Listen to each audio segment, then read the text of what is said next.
सबसे बड़ा भार हमारे ऊपर उन भाव भरी सद्भावनाओं का है जिन्हें ज्ञात और अज्ञात व्यक्तियों ने हमारे ऊपर समय समय पर बरसाया है।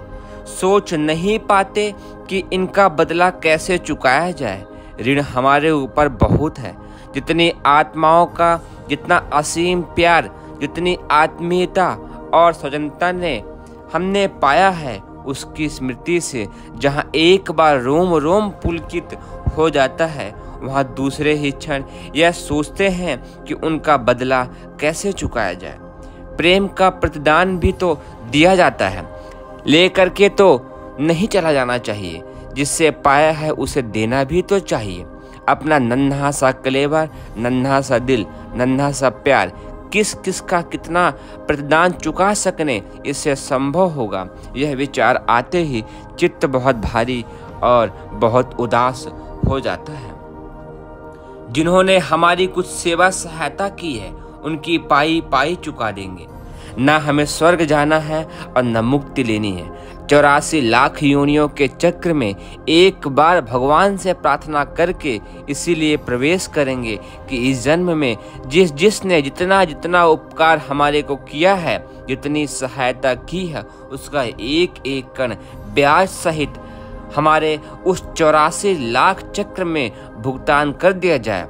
घास, फूल, पेड़, लकड़ी, बैल, गाय, भेड़ आदि बनकर हम किसी न किसी के कुछ काम आते रह सकते हैं और इससे अपने उपकारियों के अनुदान का बदला पूरे अधूरे रूप में चुकाते रह सकते हैं। सद्भावना का भार ही क्या कम है जो किसी की सहायता का भार और ओढ़ा जाए।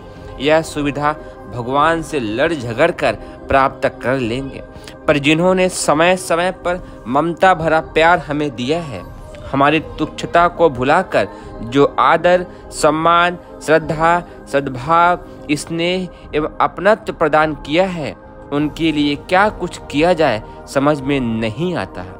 इच्छा प्रबल है कि अपना हृदय कोई बादल जैसा बना दे और उससे प्यार का इतना जल भर दे कि जहाँ से एक बूंद स्नेह की मिली हो, वहाँ एक पहाड़ की वर्ष कर सकने को सुअवसर मिल जाए। मालूम नहीं ऐसा संभव होगा कि नहीं। यदि संभव न हो सके तो हमारी अभिव्यंजना उन सभी तक पहुँचे जिनकी सद्भावना किसी रूप में हमें प्राप्त हुई हो। वे उदार सज्जन अनुभव करें कि उनके प्यार को भुलाया नहीं गया, वरन उसे पूरी तरह स्मरण रखा गया। बदला न चुकाया जा सके तो भी अपरिमित कृतज्ञता की भावना लेकर विदा हो रहे हैं। यह कृतज्ञता का ऋण भार तब तक सिर पर उठाए रहेंगे जब तक हमारी सत्ता कहीं बनी रहेगी। प्रत्युपकार प्रतिदान न बन सका हो तो प्रेमी परिजन यह न समझें कि उनकी उदारता को कृतज्ञता पूर्वक भुलाया गया। हम उनके सदा कृतज्ञ रहेंगे जिन्होंने हमारी दोष दुर्गुणों के प्रति घृणा न करके केवल हमारे सद्गुण देखे और सद्भावना पूर्वक स्नेह और सम्मान प्रदान किया।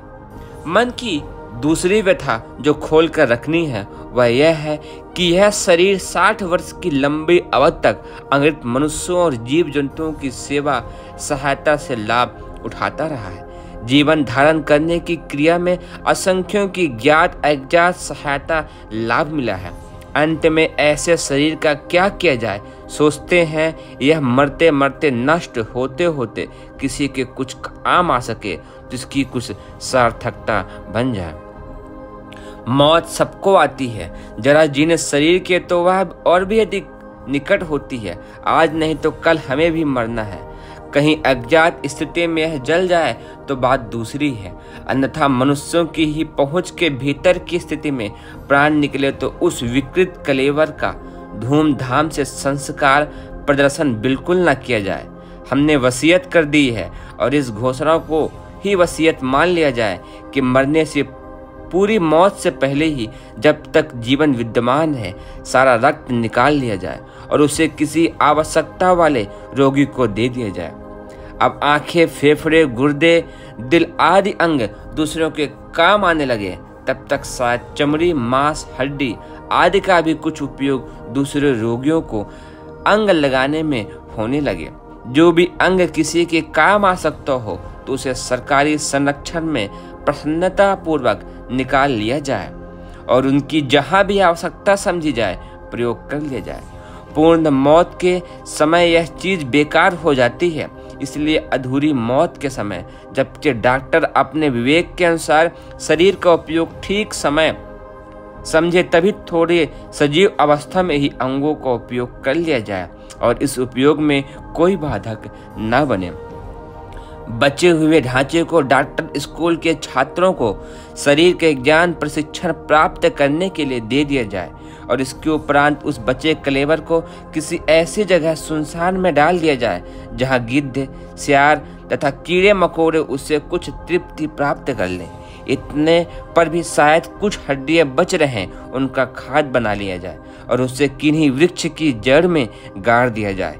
इस प्रकार हमारे शरीर का प्रत्येक कण कर उस उपकार के प्रतिदान में लगा दिया जाए जिसके आधार पर यह शरीर जन्मा बढ़ा सुविधा पूर्वक जी सका। जलाने या गड़ाने की इसलिए जरूरत नहीं है कि दोनों क्रियाएं आज खर्चीली कितने ही लोगों का श्रम और समय बर्बाद करने वाली हैं। हमारे जैसे भावुक प्रकृति के व्यक्ति के लिए यही उचित है कि मरने के बाद हमारे शरीर पर उपकारों का और ऋण न लादा जाए। जो ऋण चढ़ा हुआ है उसी के भार से हमारा मस्तिष्क कृतज्ञता पूर्वक दबा झुका और गढ़ा जा रहा है। और ऋण क्यों बढ़ाया जाए? तीर्थ स्थानों में इस घृणित शरीर के अवशेषों को डालकर उनकी पवित्रता में कमी न की जाए। यूं शरीर का अंतिम क्रियाकर्म करना दूसरे के हाथ होता है, पर हमारे शरीर के बारे में हमारी भावनाओं का ध्यान रखा जाए। जिन आदर्शों के लिए हम जीवित रहे हैं, इस शरीर का उपयोग करते रहे हैं, अच्छा है कि उसका उपयोग अंततः उन्हीं प्रयोजनों के लिए हो जाए। धन अपने पास कभी रहा नहीं, उसे रहने नहीं दिया गया। आता तो कई और से रहा, पर ब्रह्म वर्चस्व की उपलब्धि में उसे प्रधान बाधा समझकर सदा विदा ही किया जाता रहा। पैतृक जमींदारी बहुत बड़ी थी, समाप्त हुई तो उसके अनुदान से एक बड़ी रकम सरकारी बॉन्ड मिले। उन्हें इस हाथ से लेकर गायत्री तपोभूमि में दे दिया गया। पत्नी ने भी उसे अपनी सभी बहुमूल्य आभूषण हमारी ही तरह दे दिए। कुछ जमीन बच गई, उसे देकर जन्मभूमि में हाई स्कूल बनवा दिया। अखंड ज्योति प्रेस की सारी मशीनें गायत्री तपोभूमि को दे चुके हैं। अब केवल साहित्य रहा है, सो अपने जी जाने से पूर्व उसे भी गायत्री तपोभूमि को दे देंगे। अब संपदा कुछ बचती नहीं जिसे किसी के नाम वसीयत किया जाए। मन गुरुदेव को और आत्मा परमेश्वर को पहले ही बिक चुके हैं। शेष शरीर रहेगा सो उसका ऐसा उपयोग होना चाहिए जो उसी जनमानस के कुछ काम आए, जिसे हमने सदा असीम प्यार किया है।